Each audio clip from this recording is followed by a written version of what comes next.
Salut à tous et à toutes les amis, j'espère que vous allez tous très bien. On se retrouve pour une vidéo que je pense vous attendiez tous, mon mercato idéal 2022 pour l'OM. Dans cette vidéo, je vais tout simplement vous proposer pour moi le mercato parfait que Longoria doit réaliser. Et sans plus tarder, on va directement commencer. Mais avant de parler du mercato, parlons un peu des objectifs du club pour la saison prochaine, du budget disponible et des garanties que Sampaoli a reçues sur ce mercato. Donc tout d'abord, l'objectif est simple pour l'année prochaine, finir sur le podium en Ligue 1 et si possible aller le plus loin possible en Coupe d'Europe. On est en LDC, forcément, ça va être compliqué de décrocher un ticket par exemple pour les quarts, mais au moins aller en 8e pour moi c'est un objectif plausible. Après ça dépendra aussi de la poule, de la difficulté qu'on rencontrera. Si jamais par contre on tombe sur une poule de très haut niveau, le but sera d'aller en Europa League, de finir donc 3e et de faire le meilleur parcours possible. À côté de ça, il y a la Coupe de France qui est un objectif important et à ne pas négliger. Tout ça pour dire qu'on a besoin d'un effectif étoffé plus que cette année et qui sera capable de jouer sur plusieurs tableaux. Au niveau du budget,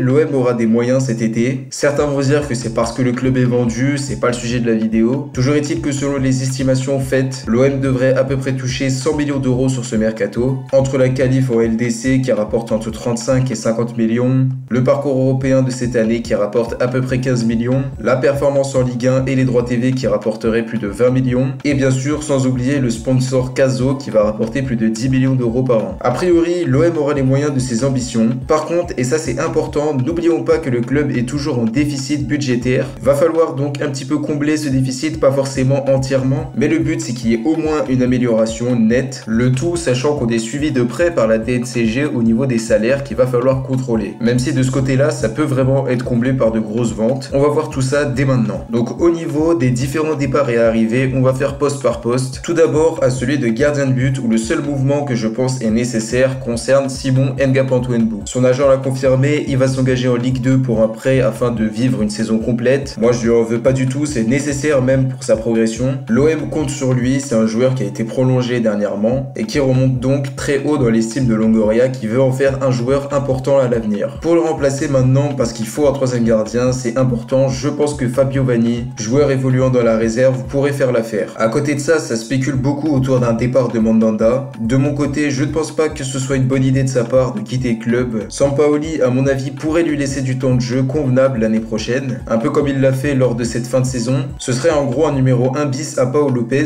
ce qui pourrait largement lui convenir puisqu'il évoluera sur plusieurs tableaux, il aura donc du temps de jeu à mon avis, ce qui pourrait lui permettre d'envisager une place à la Coupe du Monde avec les Bleus. Du côté de la défense, on va directement attaquer le sujet en parlant de la plus grosse vente que j'effectue lors de ce mercato, c'est celle de Douye Chaitatsar. J'ai fait une vidéo concernant son cas que vous pourrez voir au moment où je parlerai de Saliba dans la vidéo un peu plus tard. J'explique que pour moi, faut prolonger le croate, mais ensuite le vendre si possible. C'est toute une manip pas compliquée à comprendre, mais qui dépend en fait du dossier Saliba. En gros, le but c'est de directement remplacer William si jamais il venait à quitter le club, tout simplement en prolongeant Chaitatsar, donc en sécurisant sa place au sein du club. Après, ce que j'ai vraiment envie de faire en réalité, comme vous l'aurez compris, c'est de prolonger Douye, de le revendre à un prix élevé, donc celui de 22 millions d'euros on va dire, afin de faciliter l'achat de Saliba. En ce qui concerne son cas, c'est vrai qu'il n'ira pas au clash avec Arsenal comme il l'a affirmé au micro de Téléfoot, mais Guendouzi lui-même le dit, il est persuadé qu'il retournera à l'OM l'année prochaine. Moi personnellement j'ai encore espoir de le voir même si ça va être compliqué. Ce sera à Longoria de faire le taf et je pense qu'une vente de Chaitatsar peut fortement l'aider. Autre départ que j'aimerais effectuer, c'est celui de Sead Kolasinac. Pour être honnête, le joueur ne m'a vraiment pas convaincu, il me paraît trop limité pour évoluer en Ligue des Champions. C'est pourquoi je décide de le vendre contre 3 millions d'euros. Pour Balerdi, Luan Pérez et même Amavi, vous comprendrez pourquoi plus tard dans la vidéo, je décide de ne pas les laisser partir parce que je trouve qu'ils peuvent être très intéressants dans la rotation. Après, on a l'arrivée de Gigot aussi qu'il faut pas oublier. Je connais pas énormément le joueur, même si j'ai entendu dire qu'il était une valeur fiable du championnat russe. On verra bien lors de son arrivée. Toujours est-il qu'il va falloir remplacer Alvaro. On l'a vu en fin de saison, le nombre de défenseurs était très limité depuis le départ de l'Espagnol. On doit donc impérativement trouver un remplaçant. Certains ont donné le nom de Romain Saïs, d'autres même de Richelieu Bazouer. Moi j'ai pensé à un profil plutôt similaire à celui d'Alvaro, Aïssa Mandi. Son nom a déjà été associé à l'OM, ça date de plusieurs semaines, et je trouvais que ça pouvait être hyper intéressant. Déjà comme Saïs et Bazouer,